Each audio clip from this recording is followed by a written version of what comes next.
maybe your love is too much for them. Maybe they know that if they accept it from you, it reminds them of your value as a person, and they feel even worse because they know that they can't treat you the same way. So maybe they'll go for somebody who gives them less because then they know that what they have to offer is enough for that person. When you make a decision to walk away from something or someone, it feels like it's so foreign to you to not have that place or that person in your life.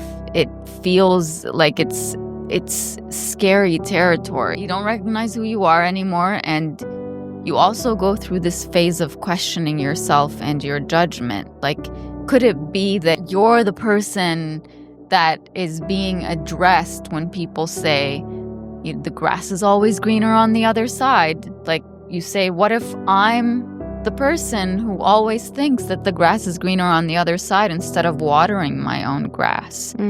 But then at the same time, there are people who really need to walk away. They really need to start a new chapter in their lives, and they question themselves and say, what if I'm not watering my own grass? But the truth is that they've overwatered their own grass. They've done way too much, and the grass might be fake. Nothing that you're giving is actually working. All of that energy, all of the nurturing, it's not working because it's not being given to the right person or to the right place. There are other places out there that would more than happily welcome everything that you have to offer. And only then will you realize that the problem never was that you are the type of person who thinks that the grass is greener on the other side. The problem always was that the grass that you were watering, it took maybe 1% of what you had to offer, because maybe what you have to offer is just so much better and so much more valuable. And this grass didn't require that. It didn't require what you had to offer. It's only when you start seeing the gratitude that other people give you when they receive all the good things that you have to give, all the good things that you have from within you, that you realize, oh, I was just giving everything I have to the wrong people.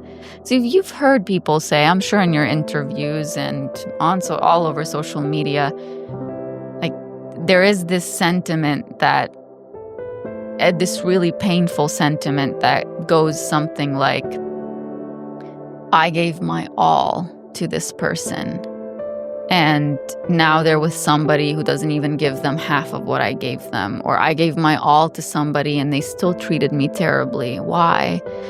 And it's like, I understand the pain, but at the same time, I tell people who think that way that what you're struggling with is closure. It's not actually loving that person and being in pain over why they chose somebody else. It's trying to understand why it is that what you had to offer wasn't good enough.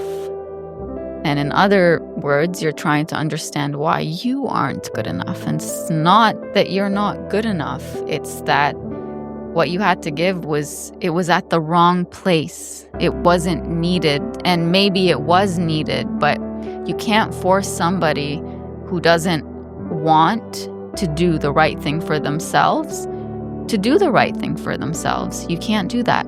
And so it's kind of like you're constantly knocking on someone's door with all this love and kindness and belief in them and wanting to nurture them and wanting them to do so well. You're knocking on their door.